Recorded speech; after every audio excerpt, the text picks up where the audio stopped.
खुश आमदीद मिस्टर डोडो के चैनल पर। यह पहली वीडियो है। उम्मीद है कि आपको पसंद आएगी। बराए मेहरबानी इस चैनल को सब्सक्राइब करें, लाइक करें और कमेंट करें ताकि अगली आने वाली वीडियो आपको बआसानी मिल सके। मैं आज आपको कहानी सुनाऊंगा बहलोल दाना।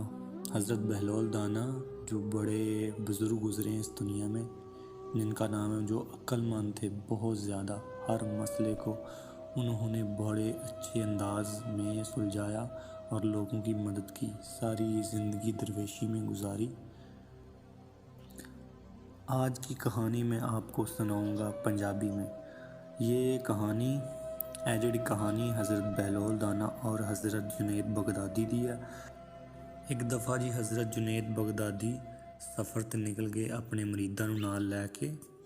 ते हज़रत जुनैद बगदादी ने अपने मरीदां नूं कहा कि तुसीं लोकां कोलों पुछो बहलोल दा पता कि बहलोल कित्थे वे। ते लोकां ने अगों सुनिया कि यार बहलोल ते एक दीवाना है, वो क्योंकि हर टाइम अल्लाह नूं याद करदा रहिंदा सी। उन्होंने कहा जी बहलोल ते दीवाना है, तुसीं बहलोल नूं क्यों लभदे हो। हज़रत जुनैद बगदादी ने अपने शागिर्दां नूं कहा कि जाओ यार तुसीं लभ के लियाओ, मैनूं उस दे नाल बहुत काम है। ज़ाहिर जी गल है कि वो तो मरीद सन, उन्होंने फिर हुक्म की तमीर करना उन्होंने ते लाजम सी। उन्हें कहा जी ठीक है शेख, अगर तुसी कहंदे हो तुसी लभना शुरू कर देने। उन्हें हर जगह लभ्या, हर जगह जिथे जांदा सी बहिंदा सी।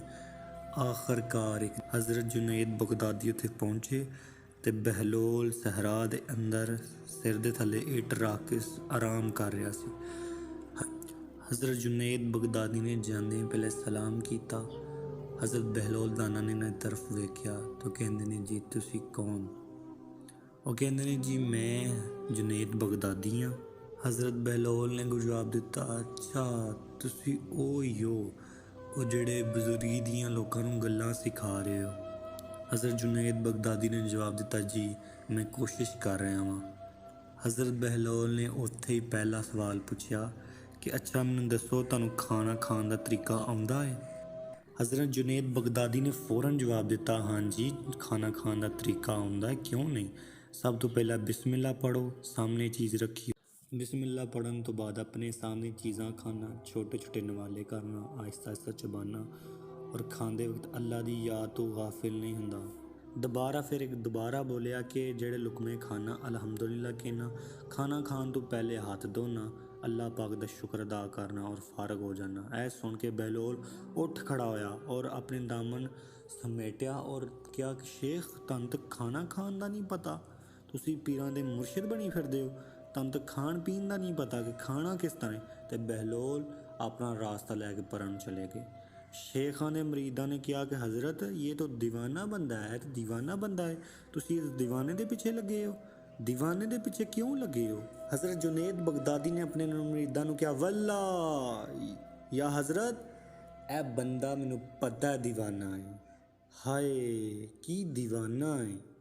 फिर हज़रत जुनैद बगदादी हज़रत बहलोल दे फिर पिछे चलन लग पे। बहलोल दाना ने वेख्या कि जुनैद ते मेरे पिछे पिछे आ रहा बगदादी। उन्होंने कहा जी तू कौन है। हज़रत जुनैद बगदादी को बोल के आंदे ने, शेख मैं शेख बगदादी हूँ जिन्हों खाना खान का तरीका नहीं आउंदा। हज़रत बहलोल ने फिर उन्होंने कहा कि चल खैर तेनों खाना खान का तरीका तो नहीं आउंदा, गल बात करने का तरीका कार तो आउंदा ही होना।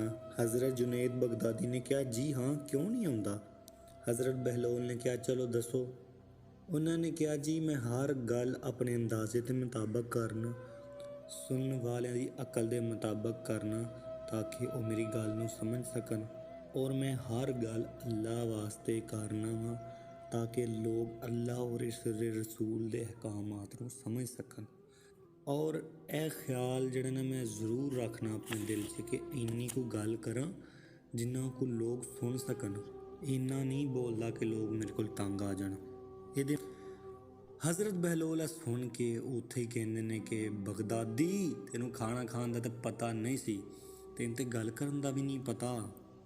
फिर हज़रत बहलोल अपना मुँह फेर के चले गए और पिछों जड़े सन मरीद वो कहन लग पे, हज़रत जुनैद बगदादी ये तो पागल है, दीवाना है, क्यों ये पीछे जलील हो रहे हो। हज़रत जुनैद बगदादी ने कहा कि मरीदो ਤੁਹਾਨੂੰ ਨਹੀਂ ਪਤਾ ਕਿ ਬੰਦਾ ਕਿਸ ਕੰਮ ਦਾ ਹੈ, ਇਹ ਮੈਂ ਜਾਣਦਾ ਵਾ। ਫਿਰ ਹਜ਼ਰਤ ਜੁਨੈਦ ਬਗਦਾਦੀ ਫਿਰ ਇਹਨਾਂ ਦੇ ਪਿੱਛੇ ਚੱਲਣ ਲੱਗ ਪਏ।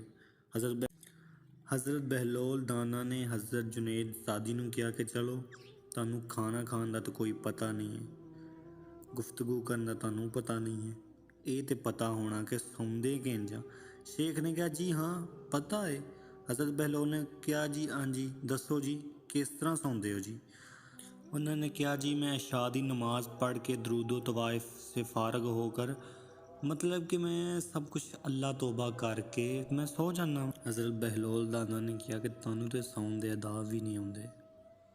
ਇਹ ਕਹਿ ਕਰ ਬਹਿਲੋਲ ਫਿਰ ਚੱਲਣ ਲੱਗੇ ਤੇ ਪਿੱਛੋਂ ਹਜ਼ਰਤ ਜੁਨੈਦ ਬਗਦਾਦੀ ਨੇ ਉਹਨਾਂ ਦਾਮਨ ਫੜ ਲਿਆ। ਉਹਨਾਂ ਕਿਹਾ ਨਹੀਂ ਬਹਿਲੋਲ, ਹੁਣ ਨਹੀਂ, ਹੁਣ ਤੈਨੂੰ ਦੱਸਣਾ ਪੈਣਾ, ਇਹਨਾਂ ਦਾ ਜਵਾਬ ਦੇ ਦੇ, ਕਿਉਂਕਿ ਮੈਂ ਬਹੁਤ ਤਕਲੀਫ 'ਚ ਹਾਂ, ਮੇਰੇ ਮਰੀਦ ਮੇਰੇ ਪਿੱਛੇ, ਮੈਂ ਤੁਹਾਡੇ ਪਿੱਛੇ। ਹਜ਼ਰਤ ਜੁਨੈਦ ਬਗਦਾਦੀ ਕਹਿਣ ਲੱਗੇ ਐ ਹਜ਼ਰਤ मैं नहीं जानता, अल्लाह के वास्ते तुम मुझे सिखा दो। कुछ देर हज़रत बहलोल खामोश रहे। हज़रत बहलोल दाना बोले कि शेख तू जिन्नियां भी गल्लां कहियां बिल्कुल हकीकत कहियां, पर बात ते ने खाना खान ਦਾ ਸਭ ਤੋਂ ਪਹਿਲਾ ਔਰ ਅਸਲ ਤਰੀਕਾ ਇਹ ਵੇ ਕਿ ਸਭ ਤੋਂ ਪਹਿਲੇ ਤੁਸੀਂ ਵੇਖੋ ਰੋਜ਼ੀ ਹਾਕੇ ਹਲਾਲ ਹੈ ਹਰਾਮ ਹੈ ਕੀ ਹੈ। ਅਗਰ ਰੋਜ਼ੀ ਦੇ ਵਿੱਚ ਇੱਕ ਜ਼ਰਾ ਵੀ ਹਰਾਮ ਦੀ ਰੋਜ਼ੀ ਦਾ ਆ ਜਾਂਦਾ, ਹਰਾਮ ਦੀ ਕਮਾਈ ਦਾ ਆ ਜਾਂਦਾ, ਤਾਂ ਉਹ ਜਿਹੜੇ ਪਿਛਲੇ ਆਦਾਬ ਨੇ ਉਹਨਾਂ ਦਾ ਕੀ ਫਾਇਦਾ, ਕੋਈ ਫਾਇਦਾ ਨਹੀਂ।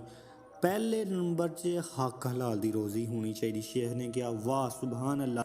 ਫਿਰ ਬਹਿਲੋਲ ਨੇ ਕਿਹਾ ਕਿ ਗੁਫ਼ਤਗੂ ਕਰਨ ਤੋਂ ਪਹਿਲਾਂ ਸਭ ਤੋਂ ਪਹਿਲਾਂ ਦਿਲ ਔਰ ਨੀਅਤ ਤੁਹਾਡੀ ਸਾਫ਼ ਹੋਣੀ ਚਾਹੀਦੀ ਹੈ, ਔਰ ਇਸ ਚੀਜ਼ ਦਾ ਖਿਆਲ ਰੱਖਿਆ ਜਾਏ ਜਿਹੜੀ ਵੀ ਚੀਜ਼ ਕਹੀ ਜਾਏ ਉਹ ਅੱਲਾ ਦੀ ਰਜ਼ਾ ਵਾਸਤੇ ਹੀ ਕਹੀ ਜਾਏ। ਕੋਈ ਗਰਜ਼ ਨਹੀਂ ਹੋਣਾ ਚਾਹੀਦਾ ਦੁਨੀਆ ਦੀ ਦੌਲਤ ਵਾਸਤੇ, ਤੁਹਾਨੂੰ ਕੋਈ ਗਰਜ਼ ਨਹੀਂ ਹੋਣਾ ਚਾਹੀਦਾ। ਫਿਰ ਇਸ ਨੂੰ ਹੀ ਅੱਗੇ ਦੁਹਰਾਉਂਦਿਆਂ ਇਹਨਾਂ ਤੀਜੇ ਸਵਾਲ ਦਾ ਜਵਾਬ ਦਿੱਤਾ ਸੌਣ ਦਾ। ਹਜ਼ਰਤ ਦਾਨਾ ਨੇ ਹਜ਼ਰਤ ਜੁਨੈਦ ਬਗਦਾਦੀ ਨੂੰ ਕਿਹਾ ਕਿ ਸੌਣ ਦੇ ਸਾਰੇ ਤਰੀਕੇ ਤੁਸੀਂ ਸਹੀ ਦੱਸੇ ਹਨ, ਪਰ ਸਭ ਤੋਂ ਅਸਲੀ ਜਿਹੜਾ ਤਰੀਕਾ ਉਹ ਇਹ ਵੇ ਜਦੋਂ ਤੂੰ ਸੌਣ ਲੱਗੇ ਤੇ ਤੇਰਾ ਦਿਲ ਸੌਣ ਤੋਂ ਪਹਿਲਾਂ ਤੇਰਾ ਦਿਲ ਬੁਗਜ਼ ਕੀਨਾ ਹਸਦ ਤੋਂ ਖਾਲੀ ਹੋਣਾ ਚਾਹੀਦਾ, ਦੁਨੀਆ ਦੀ ਮਾਲ ਮੁਹੱਬਤ ਤੋਂ ਸਭ ਕੁਝ ਖਾਲੀ ਹੋਣਾ ਚਾਹੀਦਾ। ਇਸ ਤਰ੍ਹਾਂ ਤੂੰ ਫਲਾਹ ਪਾ ਸਕਣਾ। ਫਿਰ ਹਜ਼ਰਤ ਜੁਨੈਦ ਬਗਦਾਦੀ ਨੇ ਇਹਨਾਂ ਦਾ ਹੱਥ ਦਾ ਬੋਸਾ ਲਿਆ ਔਰ ਇਹਨਾਂ ਦਾ ਮਰੀਦ ਔਰ ਹਜ਼ਰਤ ਜੁਨੈਦ ਨੇ ਇਹਨਾਂ ਦਾ शुक्रिया अदा किया और वो ਉੱਥੋਂ चले गए। थैंक यू सो मच जी, आपने हमारी वीडियो देखी। ये चैनल की